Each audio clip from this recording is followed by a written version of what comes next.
नमस्कार मंडळी. तर आज माझा उपवास होता. आज स्पेशल साबुदाणा खिचडी. तर हे बघा सगळं साहित्य तयार आहे आणि कशी बनवली ते दाखवते. हे घरी तूप बनवलं होतं मी.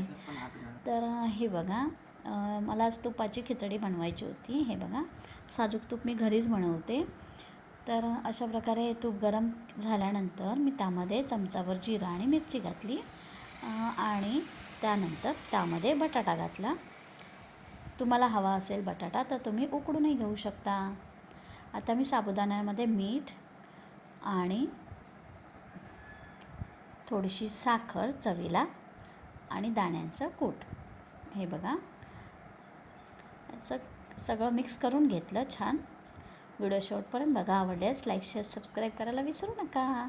हे बघा छान बटाटे शिजलेत. आता बटाट्यामध्ये थोडंसं मी मीठ टाकलं कारण ते बटाट्याला पण लागलं पाहिजे. तर हे बघा आता यामध्ये मी हे सगळं मिश्रण घालून छान परतवून घेते. हे बघा आता आपली खिचडी तयार आहे. व्हिडिओ शेवटपर्यंत पाहिल्याबद्दल धन्यवाद.